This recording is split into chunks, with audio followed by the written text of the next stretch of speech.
BA प्रथम वर्ष, विषय राजनीति विज्ञान, पेपर द्वितीय, भारतीय संविधान। मेजर का दूसरा पेपर है, माइनर और ओपन इलेक्टिव। कुल अंक 100 नंबर का रहेगा, जिसमें से 70 अंक मेन परीक्षा मुख्य एग्जाम के रहेंगे और 30 अंक CCE के रहेंगे। मुख्य परीक्षा जो 70 अंक के हैं, उसमें पास होने के लिए कम से कम 23 अंक होने चाहिए मेन एग्जाम में, और CCE में 10 अंक होने चाहिए। और मुख्य परीक्षा और CCE मिला करके 35 अंक पासिंग मार्क है। दोनों में पास होना अलग अलग कंपलसरी है। यदि 10 अति महत्वपूर्ण प्रश्नों की लिस्ट बनाई गई है जो आपके इसमें दिए हुए हैं, 10 अति महत्वपूर्ण प्रश्न। पहले नंबर पे अति महत्वपूर्ण प्रश्न है लघु उत्तरी का, भारत शासन अधिनियम 1935 पर टिप्पणी लिखिए। यानी भारत शासन अधिनियम 1935 की, इसमें आपको सभी विशेषताएं या इसके सभी प्रावधान बताना है, जिसमें से आप पहले नंबर पे बताएंगे अखिल भारतीय संघ की स्थापना, अखिल भारतीय संघ। फिर दूसरे नंबर पे आप बताएंगे प्रांतीय स्वायत्तता के बारे में। फिर बताएंगे केंद्र में द्वैध शासन। चौथे नंबर पे जो शक्ति विभाजन किया गया था केंद्र और राज्यों के बीच में, उसके बारे में बताएंगे। संघीय न्यायालय के बारे में बताएंगे। केंद्रीय बैंक, जिसको रिजर्व बैंक ऑफ इंडिया के नाम से जानते हैं, इसके बारे में भी बताएंगे। और ब्रिटिश संसद की सर्वोच्चता आदि के बारे में बताएंगे।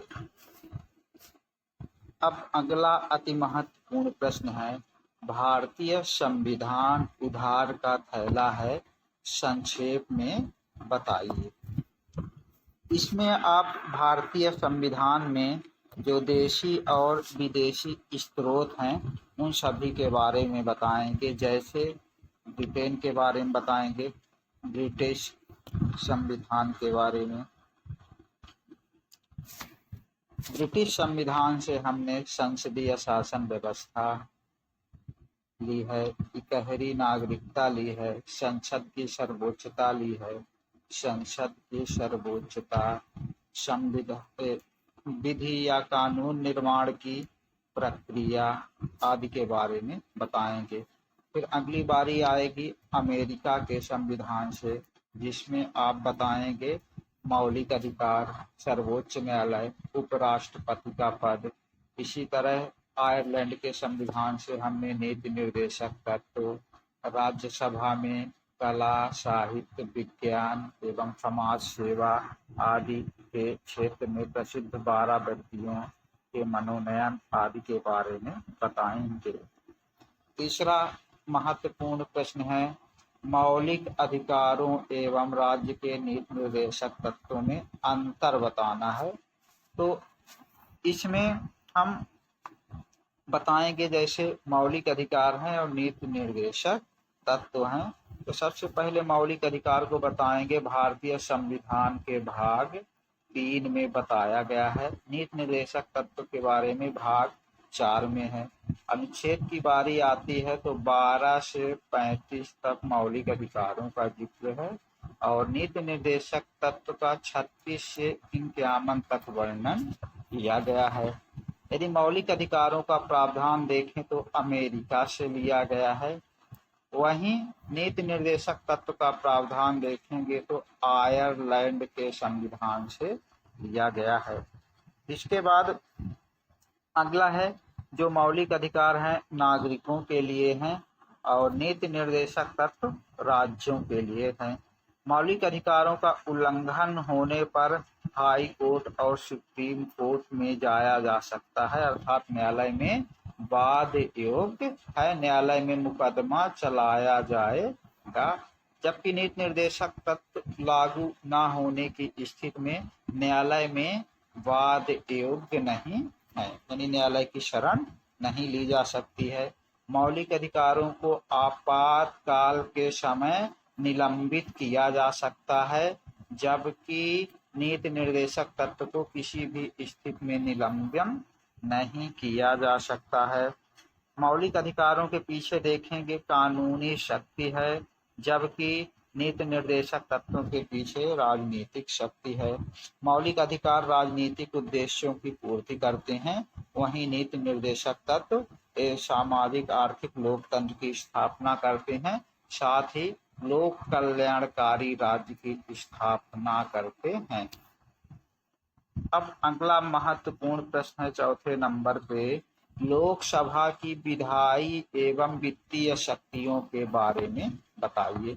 तो लोकसभा की सबसे पहले विधायी में कानून बनाने की शक्ति बताएंगे, जिसमें हम आप सभी जानते हैं कि केंद्र सूची और समवर्ती सूची पे संसद कानून बना सकती है, लेकिन कुछ विशेष परिस्थितियों में राज्य सूची में भी कानून बना सकती है, इसके बारे में बताएंगे। फिर बताएंगे साधारण विधेयक और संविधान संशोधन विधेयक लोकसभा में प्रस्तुत किए जा सकते हैं, साथ ही धन विधेयक केवल लोकसभा में ही प्रस्तावित किए जा सकते हैं, राज्यसभा में नहीं। इन सभी के बारे में बताने का प्रयास करेंगे। अगला प्रश्न है 5वें नंबर पे, भारत के राष्ट्रपति को हटाने की प्रक्रिया, जिसे हम लोग महाभियोग के नाम से जानते हैं। महाभियोग एक अर्ध न्यायिक प्रक्रिया है, जिसको संसद के किसी भी सदन में प्रस्तावित किया जा सकता है। संसद के 2 सदन हैं, लोकसभा और राज्यसभा, किसी में भी प्रस्तावित किया जा सकता है। लेकिन राष्ट्रपति को हटाने के लिए जो महाभियोग की प्रक्रिया प्रारंभ की जाएगी, तो उसका एकमात्र कारण है जो संविधान के अतिक्रमण या उल्लंघन के आधार पे, केवल इसी आरोप के आधार पे ही राष्ट्रपति को हटाने के लिए संसद में महाभियोग की प्रक्रिया प्रस्तावित की जा सकती है। कारण है संविधान का अतिक्रमण या उल्लंघन। संविधान का अतिक्रमण या उल्लंघन के आधार पे राष्ट्रपति को संसद द्वारा हटाया जा सकता है, लेकिन राष्ट्रपति को हटाने के लिए जिस सदन में प्रस्ताव लाया जाएगा, उसके सबसे पहले 1/4 सदस्यों के हस्ताक्षर होने चाहिए। इसके बाद राष्ट्रपति को जब हटाने के लिए प्रस्ताव प्रारंभ किया जाएगा, तो 14 दिन पहले राष्ट्रपति को इसकी सूचना दी जाएगी, और जिस सदन के 1/4 सदस्यों ने राष्ट्रपति को हटाने के लिए हस्ताक्षर किए थे, उसी सदन में महाभियोग की प्रक्रिया प्रारंभ होगी, और उसी सदन से 2/3 बहुमत से राष्ट्रपति को हटाने का प्रस्ताव यदि पास हो जाता है, तब महाभियोग दूसरे सदन में जाएगा। और यहाँ पे ये लोकसभा या राज्यसभा के द्वारा जो भी राष्ट्रपति के ऊपर आरोप लगाए जाएंगे, दूसरा सदन उसकी जांच करेगा, और यहीं पे बीच में राष्ट्रपति को अपने बचाव का मौका भी दिया जाएगा, और राष्ट्रपति या तो स्वयं अपना पक्ष रख सकते हैं या अपने वकील के माध्यम से अपना पक्ष रख सकते हैं। लेकिन यदि दूसरा सदन आरोपों को सही पाता है और दूसरा सदन भी 2/3 बहुमत से महाभियोग की प्रक्रिया को पास कर देता है, तो उसी दिन से राष्ट्रपति का पद खाली माना जाएगा।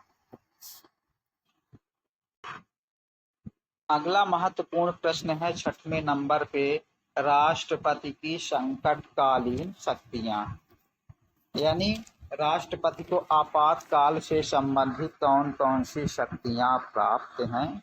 तो हम आप सभी जानते हैं 3 ऐसी परिस्थितियां हैं जिसमें राष्ट्रपति संकट काल की घोषणा या आपातकाल की घोषणा कर सकते हैं। पहले नंबर पे अनुच्छेद 352 के तहत राष्ट्रीय आपातकाल। राष्ट्रीय आपातकाल पूरे देश में युद्ध या बाहरी आक्रमण या सशस्त्र विद्रोह के आधार पर पूरे भारत देश में या कि भारत के किसी भी भाग में लागू किया जा सकता है। दूसरे प्रकार का आपातकाल है राज्यों में राष्ट्रपति शासन, जो अनुच्छेद 356 के तहत लगाया जाता है उस स्थिति में जब राज्य के संवैधानिक तंत्र विफल हो जाता है। और तीसरे प्रकार का आपातकाल अनुच्छेद 360 में बताया गया है, जो वित्तीय आपातकाल के नाम से जाना जाता है। यदि राष्ट्रपति को यह विश्वास हो जाता है कि ऐसी स्थिति उत्पन्न हो गई है जिससे भारत अथवा उसके किसी भाग में आर्थिक अस्थिरता उत्पन्न हो गई है अथवा साख खतरे में पड़ गई है, तो वह वित्तीय संकट की घोषणा कर सकता है। ये 3 प्रकार के आपातकाल के बारे में बताया जाएगा। अगला महत्वपूर्ण प्रश्न है राज्यपाल की संवैधानिक भूमिका। या राज्यपाल के कार्य भी बता सकते हैं, क्योंकि राज्यपाल संवैधानिक पद है। हम लोग जैसा जानते हैं कि राज्य सरकार का संवैधानिक प्रमुख राज्यपाल होता है, जिस कारण उसे निम्न प्रकार की शक्तियां प्रदान की गई है।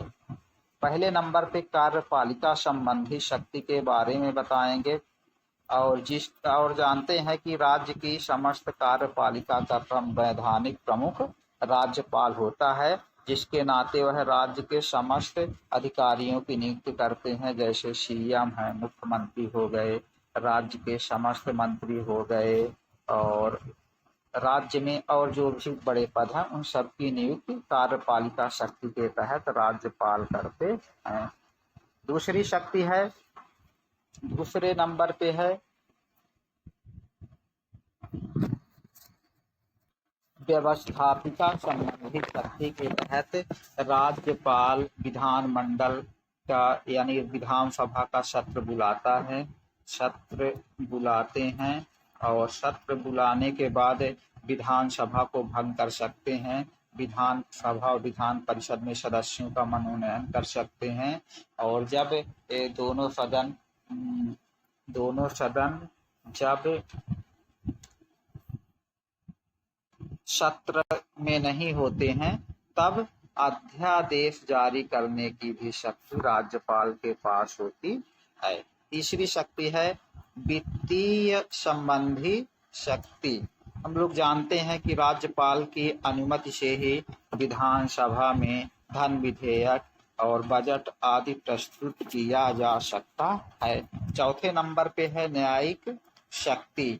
न्यायिक शक्ति के तहत राज्यपाल किसी भी दंड प्राप्त व्यक्ति को क्षमा कर सकता है, लेकिन शर्त यह है कि वह व्यक्ति जो राज्य सूची के विषय में तक ही राज्यपाल को यह अधिकार दिया गया है, और यदि किसी व्यक्ति को मृत्यु दंड की सजा मिली है तो राज्यपाल उसे क्षमा नहीं कर सकते हैं।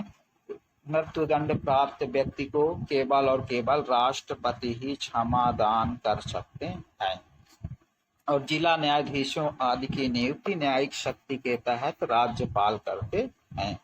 और जैसा कि हम लोग जानते हैं, पांचवी शक्ति है संघीय शासन के अभिकर्ता के रूप में राज्यपाल कार्य करते हैं, और केंद्रीय सरकार द्वारा जो भी राज्य शासन को निर्देश दिए जाते हैं उन निर्देशों के अनुपालन की व्यवस्था राज्यपाल करते हैं। यदि और यह भी होता है साथ में, राज्य में संवैधानिक तंत्र विफल हो गया है तो राज्य में राष्ट्रपति शासन की सिफारिश भी राज्यपाल करते हैं।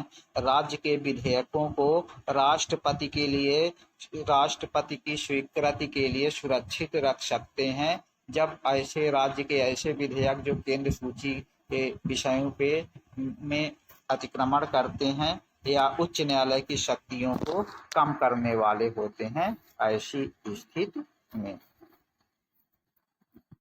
अगला महत्वपूर्ण प्रश्न है उच्च न्यायालय के संगठन के बारे में बताइए। तो इसमें हम उच्च न्यायालय के न्यायाधीशों की नियुक्ति के बारे में बताएंगे। और जैसा कि जानते हैं कि उच्च न्यायालय के समस्त न्यायाधीशों की नियुक्ति राष्ट्रपति के द्वारा की जाती है। नियुक्ति के बाद इन न्यायाधीशों की शपथ के बारे में बताएंगे और शपथ संबंधित राज्य के राज्यपाल द्वारा दिलाई जाती है। इन न्यायाधीशों की योग्यता के बारे में बताएंगे। योग्यता में भारत का नागरिक होना चाहिए, कम से कम 10 वर्ष तक न्यायिक पद धारण कर चुके हों या किसी उच्च न्यायालय में 10 वर्ष तक अधिवक्ता रह चुके हों अथवा राष्ट्रपति की नज़र में कानून के जानकार हों। ऐसे व्यक्ति को राज्य के हाई कोर्ट का न्यायाधीश नियुक्त किया जा सकता है।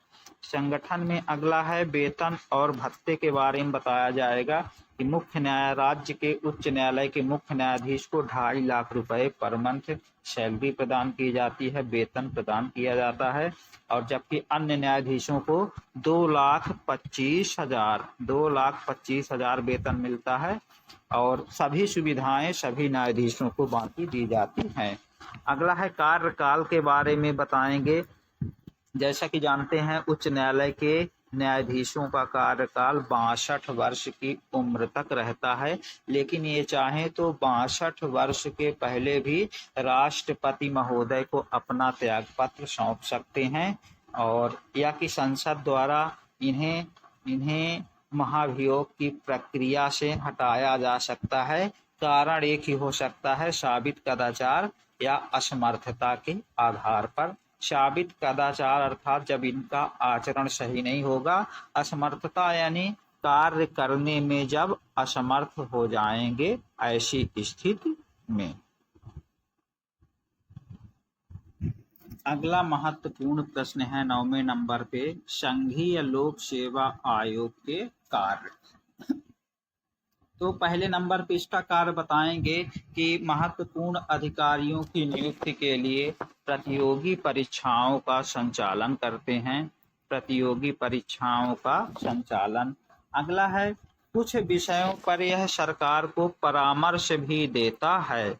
परामर्श जैसे इनकी नियुक्ति के बारे में, पदोन्नति के बारे में, स्थानांतरण और सेवा अंतरण, पेंशन संबंधी परामर्श या क्षतिपूर्ति से संबंधित दावे आदि के विषय में सरकार को परामर्श देने का कार्य करता है।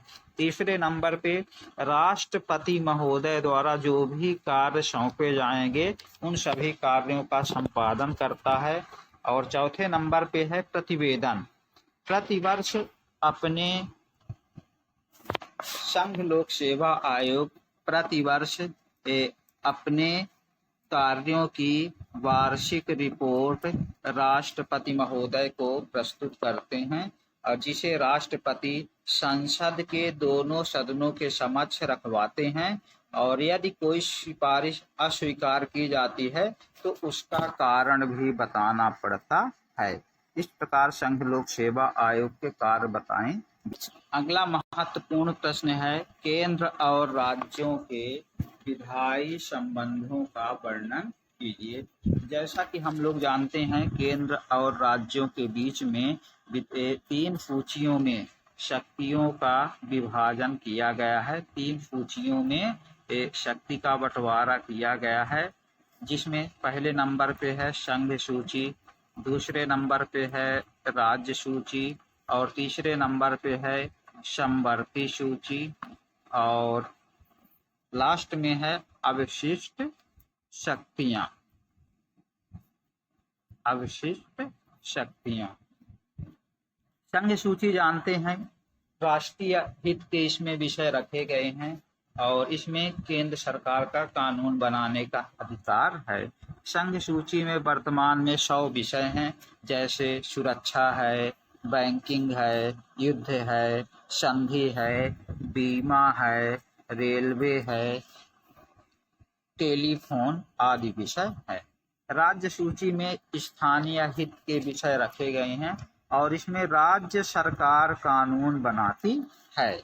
जैसे वर्तमान में इसमें 61 विषय हैं, जैसे पुलिस है, न्याय है, स्वशासन है, कृषि, सिंचाई, सड़कें आदि। तीसरे नंबर पे समवर्ती सूची है, जिसमें राष्ट्रीय महत्व के और स्थानीय हित के दोनों प्रकार के विषय रखे गए हैं। इसमें केंद्र और राज्य दोनों सरकारें कानून बना सकती हैं और वर्तमान में समवर्ती सूची में 52 विषय हैं, जैसे शिक्षा, वन, मापतौल, जनसंख्या नियंत्रण आदि। जिन विषयों का वर्णन इन तीनों सूचियों में नहीं किया गया है, वो सभी विषय अवशिष्ट शक्तियों में आते हैं और इसमें केवल और केवल कानून बनाने का अधिकार केंद्र सरकार के पास है। और जैसे एक विषय है साइबर क्राइम, वो अवशिष्ट सूची में आता है, वो तीनों सूची में नहीं है। लेकिन राज्य सूची में कुछ विशेष परिस्थितियों में केंद्र सरकार कानून बना सकती है। इस प्रकार बीए प्रथम वर्ष की मुख्य परीक्षा के जो अति लघु उत्तरीय महत्वपूर्ण प्रश्न आते हैं, तो 10 प्रश्नों की सूची बनाई गई है और जो मतलब इस सिलेबस को कवर करने का प्रयास भी किया गया है। धन्यवाद।